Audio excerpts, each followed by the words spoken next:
Hello everyone, Nathrandir here and welcome back to Dead Island Definitive Edition's level 60 guides. This time around we're looking at Purna, the badass firearms expert, VIP bodyguard and ex-Sydney police officer. When it comes to Purna's position in the team, I would definitely say it's leader and one of the healers, as Purna possesses probably the best rage of them all. Logan's rage is probably the most powerful, but Purna's is the most versatile and helpful of them all. I will be covering why this is later in this video. So if we take a look at Purna, she has 100 health, 100 speed and 90 stamina. That will say 10 more on the stamina compared to Logan. So she's really balanced. So yeah, without much further ado, let's take a look at Purna, the badass firearms expert. I hate rich assholes. Okay, thank you. Before we start this build, I just want you to remember once again that you cannot respect this game unless you start a whole new character. Alright, let's get started. So, just like with Logan, we'll start this build by investing 1 point into our Fury.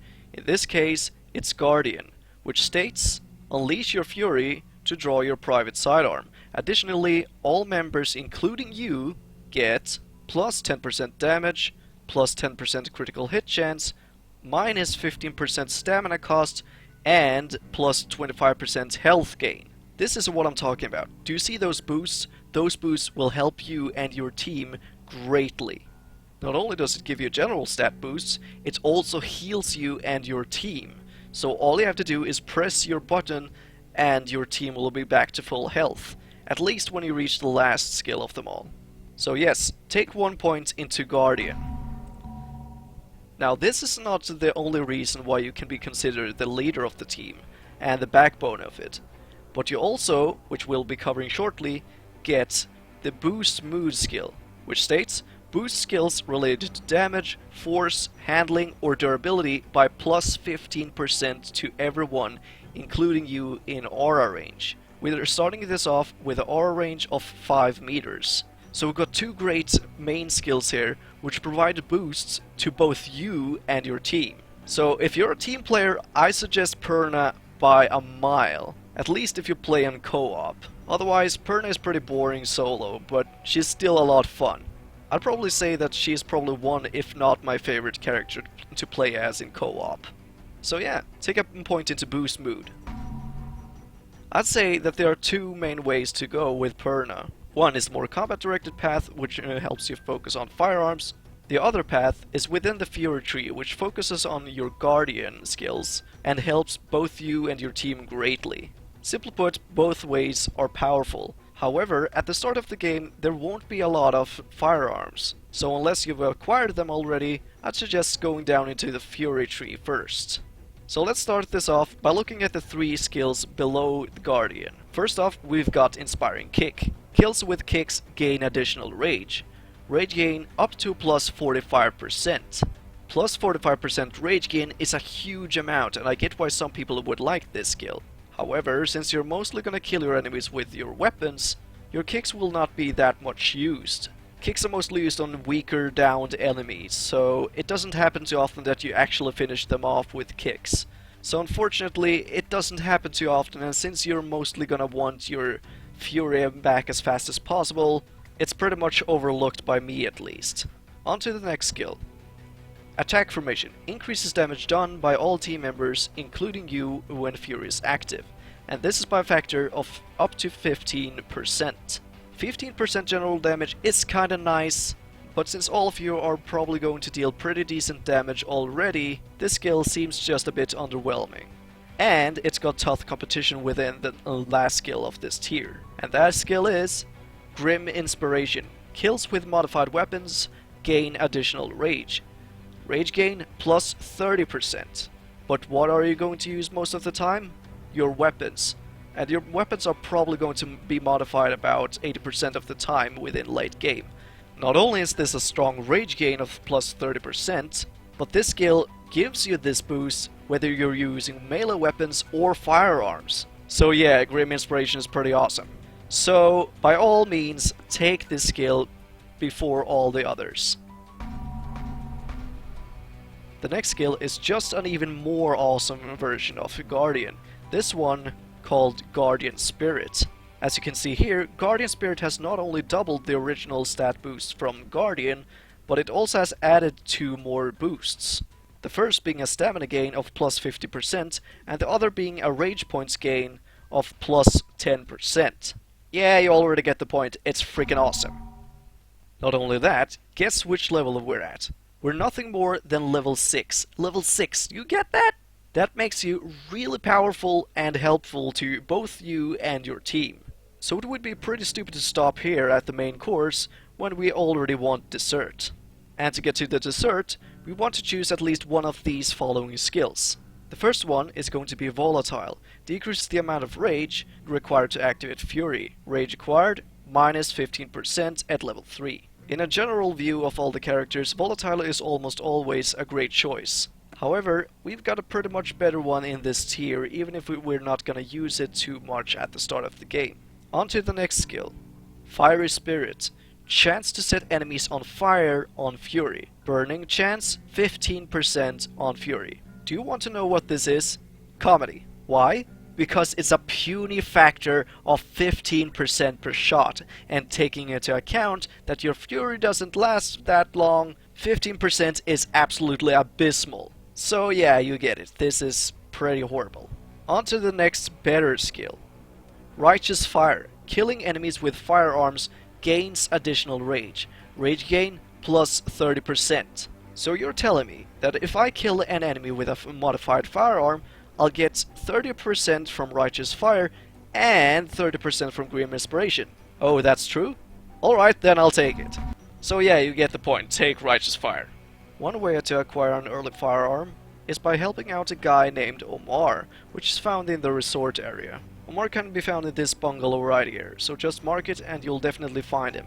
Now, we're getting to the final Fury skill, and that's Guardian Angel.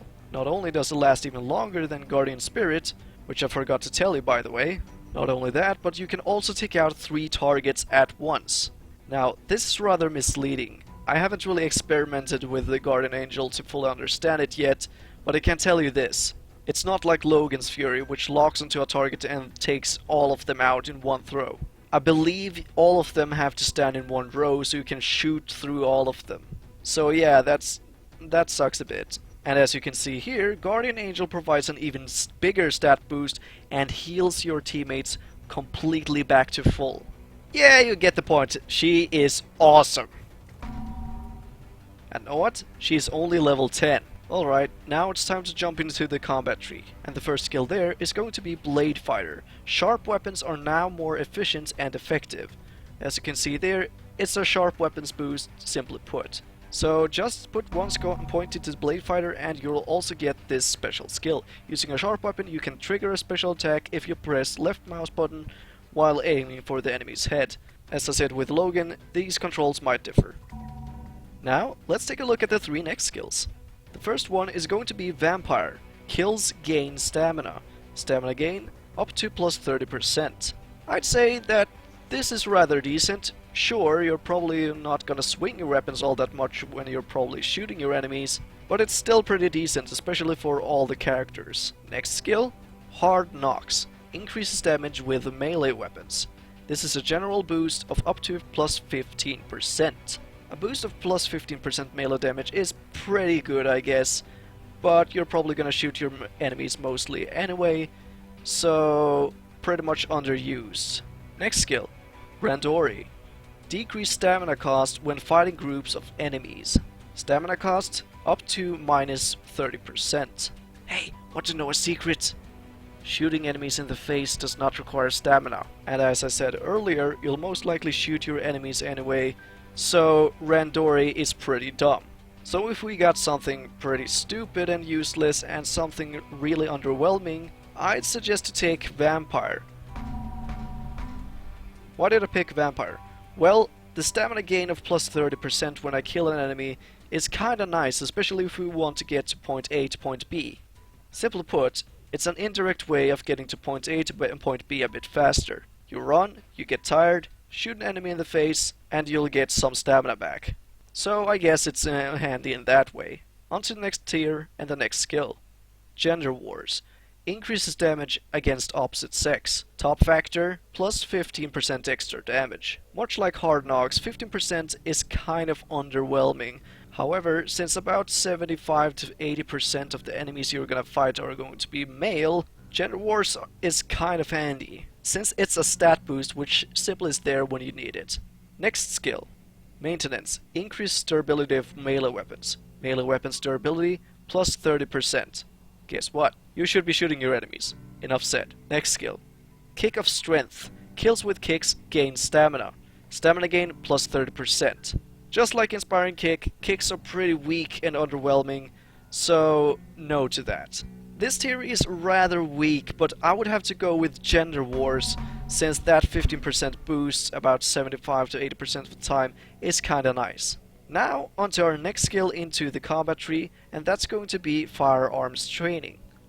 You need guns, lots of guns. What's more important, you have the skills to handle them. Reload time, minus 10%, critical hit chance, plus 2%, accuracy, plus 10%, recoil, minus 10%. And if you run out of bullets, you can always just stomp. That last sentence talks about the second skill which this skill provides. And that's our first stomp, which says, aim at the head of a fallen enemy and press E to stomp. As I mentioned earlier, the first stomp is very slow, and it will most likely get you into trouble if you activate it with a lot of enemies around. Now when we've gotten one of our first proper firearms boosts, we'll be taking a look at the next tier once again, starting things off with Elemental Affinity. Increases duration of elemental attacks. Elemental duration up to plus 60%. Elemental effects are pretty helpful, I guess, but the elemental duration isn't all that necessary. So no, don't take Elemental Affinity. Next skill. Cold Rage. A kill increases your critical hit chance for a few seconds. Critical hit chance up to 12%. 12% in critical hit standards is absolutely massive. So yeah, you get the point. It's a pretty big deal within a battle to just shoot an enemy in the face, kill them, and get a stat boost of plus 12% critical hit chance. On to the next skill. Executor. Increases critical hit chance with firearms. Critical hit chance up to 3%. But if we look back at Cold Rage, which provides a 4 times stronger boost, Executor is pretty minimal. And since all you have to do is kill an enemy to gain that boost, Executor is kind of underwhelming. So yeah, you get the point. Invest 3 points into Cold Rage. We've already built so far into the combat tree, so there's no real reason to stop right here. So let's jump into the next skill. Wunderwaffe. Increases modified firearms damage. Damage up to plus 30%. Simply put, it's a strong stat boost of 30% on all firearms. Next skill. Rapid Fire. Decreases reload time of firearms. Reload time up to minus 30%. Within the heat of a battle, Rapid Fire is really handy actually. However, since we already have a better skill in this tier, Rapid Fire is better invested into later in the game. Next skill. Piercing Shots. Increases bullet penetration chance. Bullet penetration chance up to 30%. Now that sounds pretty good, but there's a pretty big flaw. Zombies hate queuing. So what do I want? I want Wunderwaffe. Next, we obviously have to take Gun Kata, which gives you that bigger boost with firearms even further. Now at this point you should be around level 25 and have reached the jungle already, so Purna is really strong at this point, I'll tell you that. The next skill I would invest into next would probably have to be Volatile, just to get that fury even faster. Purna's survival tree really grants you some great skills. However, I wanted to make her as effective as possible, as early as possible. So that's why I haven't really invested into anything in the survival tree just yet. However, now's the survival tree's time to shine. So let's just jump into it and jump to the first skill, which is going to be Optimal Maintenance. Reduces repair cost. Repair cost up to minus 30%. Do I really have to say it again? Alright, you'll most likely shoot your enemies with firearms anyway. And firearms don't break, you just run out of ammo. So yeah, you get the point. It's rather useless. Now onto the next skill. Deeper Pockets increases the number of inventory slots, extra slots up to 6. Compared to Logan, I'd say that Purna needs this more than Logan does. The reason to that is because you can simply put guns filled with ammo in there, and if you ever run out of ammo, you'll always have a backup. So yup, Deeper Pockets is pretty handy for Purna.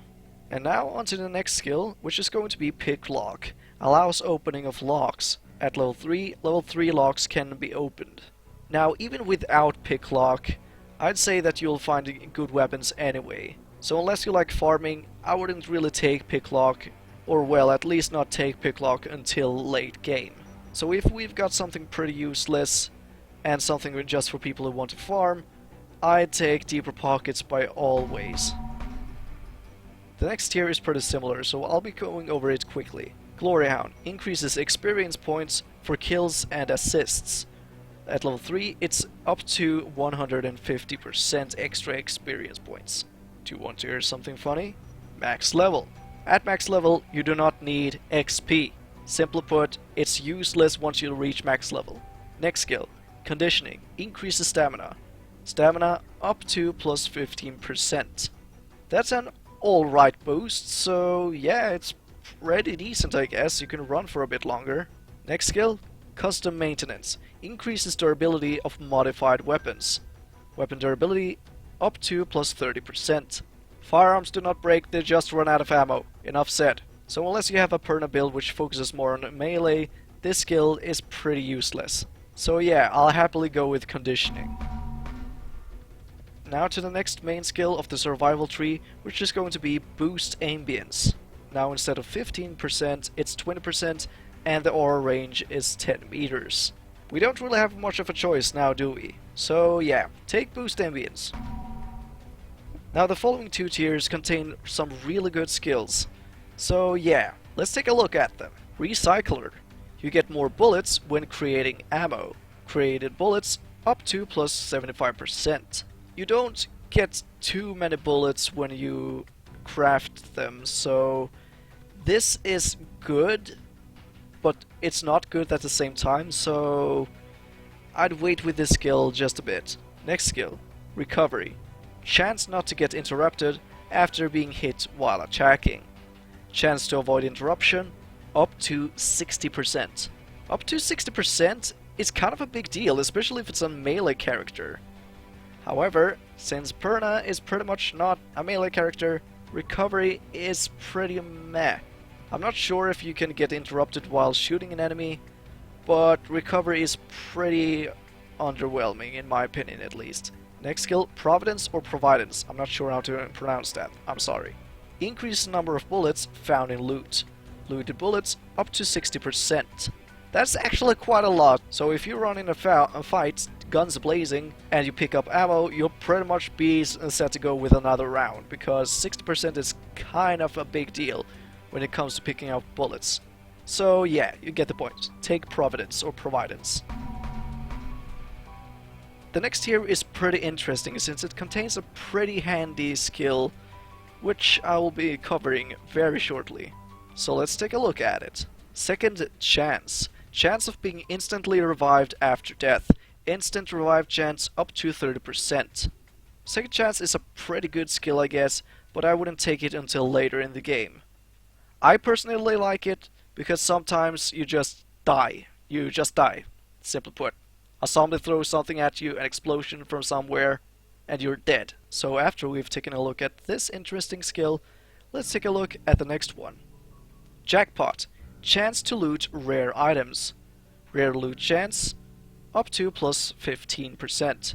Just like Picklock, this is mostly to those who want to farm. Some people speculate that this skill might be broken, so I really wouldn't recommend this skill unless you just like farming and you believe that it works. So, on to the next and final skill of this tier, which is going to be Rain of Bullets. Increases the amount of ammo you can carry. Each of these levels on this skill provides you with a boost of plus 10 pistol rounds, plus 10 rifle rounds, and plus 5 shotgun rounds, resulting in the amounts of 30, 30, and 15 respectively. So if we have something we don't want until late game, and something pretty much useless unless you like to farm, we're gonna take Rain of Bullets. Now onto the final skill of the survival tree, Boost Aura. And as you can see there, this time around it's plus 25% and the aura range is 15 meters. So yeah, you get the point, she's a pretty freaking good leader. And provides great support to everyone on the team, especially if you activate your Fury too. So yeah, take Boost Aura. And there we go, we have finally reached the last skill on every skill tree. So all we have to do now is look back at which skills we haven't taken already and which skills we can consider taking. As you can see in the upper right corner, we have 17 skill points left, which means we can max out 5 more skills. Also, I'd say that this is a pretty strong base build, which you can build more upon. For example, if you want to have a melee Purna, or if you want to try out the other skills. However, as my personal Purna build, I'll be covering over the skills I think you should take. And the next skill probably has to be in Second Chance, just to make you survive a bit more. I mean, it's not a great boost, but it helps you keep yourself alive. So if you don't like a zombie showing the middle finger, you can simply have this and hopefully it will trigger and you will be kept alive. Next I will probably have to take Executor just to get that general boost on critical hit chance. At least on firearms. Next I would probably have to take Attack Formation just to give and gain that boost of 15% extra damage. It's not much, but it's something and it helps your team out as well. I guess you could pick Attack Formation before Executor, but the general boost to critical hit chance on firearms while you're outside of Fury is not something you really want to miss out upon. The next coming 3 skills which I will invest into, you can pretty much invest into any order you like, and the amount. But the order I would have to take it in would have to be taking Rapid Fire first. Minus 30% reload time might not sound a lot, but in a flaming battle, that's actually quite a lot as every second counts. So yeah, take Rapid Fire. The next skill I would invest into is definitely situational, and that's going to be Piercing Shots. I mean, it's not a great skill, but it gets the job done and makes you dish out just a little more damage. The last 2 skills I would take would have to go into Recycler. Recycler, it's pretty good I guess, but nothing more than 2 points is enough. And I think this pretty much wraps up this video. I hope that this guide has at least helped you in some way. So please feel free to leave a like, comment and subscribe if you want more, and share if you want to help out this channel just a bit further. This has been Nathrandir. For a while. We'll deal with it. What if we can't? I agree. We will. Mark, I'm I was here. touch and go with you for a while. hold me. No thanks